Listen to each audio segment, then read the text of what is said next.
Good morning, everybody, and welcome to Cameras and Coffee, where today I'm enjoying a very nice micro lot from 303 Roasters here in Denver.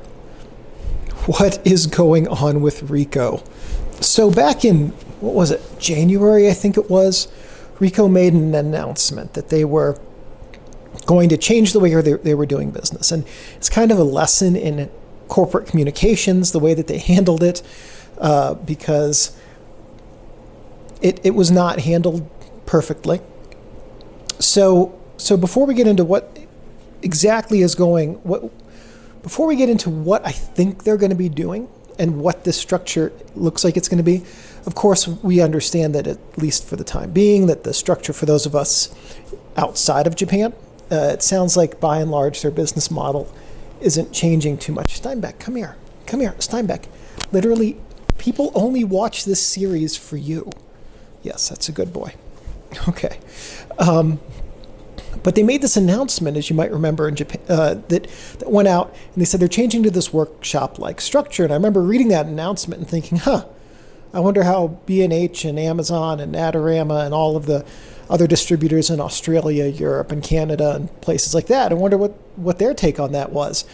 And then it certainly sounded very quickly like their take was, this is a surprise to us. And they didn't exactly know what was going on. So the announcement came out later that it applied only to Japan. So, okay, history lesson over. Oh yeah, but the lesson, the takeaway from that is, for those of you who work in a job where you have to communicate with others, here's my formula for getting and for requesting and distributing information that I've built up over the last 20 years of being in communications and marketing, is that when I need information from somebody, I will ask them, here is what I need, here is why I need that information, here is what I'm going to do with it, and also when I need it by, especially if it's time sensitive. But those three things, what I need, why I need it, and what I plan to do with it, are really important to getting accurate information and obtaining buy-in when you need to get information from someone. So to that end, a really good technique for communicating with others is to look at what you're sending them and ask those three questions. Does this give the person what they need? Does it address why they will need it? And does it address what they plan to do with it? Or if you don't know those things, then making the best guess you can about what the answers to those questions are. So a lot of times when corporate communications or communications in general break down, it's because those three questions aren't being answered in the communication. And that's kind of what happened with that announcement back in January from Ricoh. They told us what, but they didn't tell us why, and they didn't tell us what we should do with it, right? And what we should have done with it was understood that it only applied to Japan. That was a key takeaway. So, a goof. People make mistakes. These things happen. They corrected it. So anyway, flash forward here to March. And on March 1st, Petapixel released an article written by Jason Schneider called Ricoh Explains Its New Workshop-Like Business Plan for Pentax. So the article, of course, is linked in the description. If you've read it or if you have some input into what you think this is going to look like, I'm very interested in hearing your thoughts in the comments. So the first heading is crowdfunding, limited direct sales, and increased events. Okay, I think crowdfunding is an interesting idea, especially because it allows a company like Ricoh to develop a product, let's say. Here is a product, we spent some amount of money in R&D. Let's see if people like it enough to have it backed by crowdfunding. There is a much greater commitment of funds to take something all the way to market than there is to take it to the prototype or final pre-production unit phase and then crowdfund it. So I think that that's a really clever move on their part because it has the potential to really protect their profit margins and allow them to only release products that consumers actually really want to spend money on. As most of you probably know, I had a successful Kickstarter last year. If I had just taken my final designs and had a bunch of them laser cut and put the kits together and listed them on my Etsy shop, it would have been a terrible failure.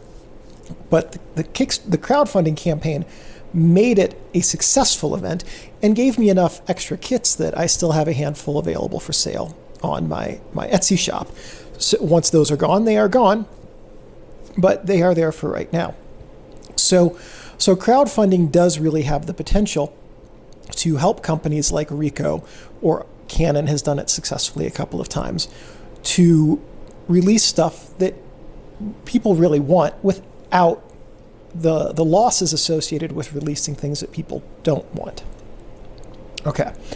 The next really exciting thing is going to be the direct-to-consumer online stores through outlets like Amazon, Rakuten Ichiba, and PayPal.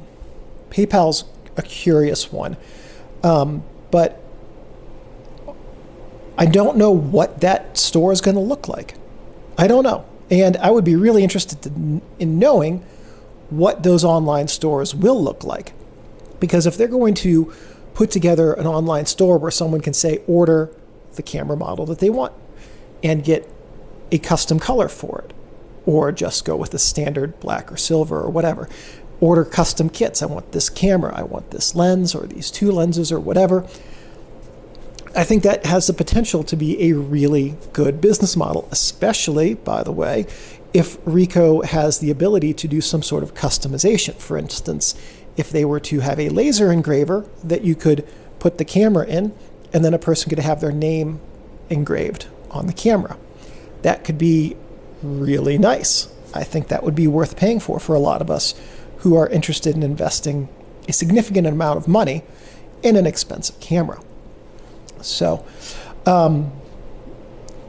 one thing that keeps coming up in Ricoh's announcements is a workshop-like manufacturing. Workshop-like, in quotes. It keeps being used over and over again. I have no idea what that means.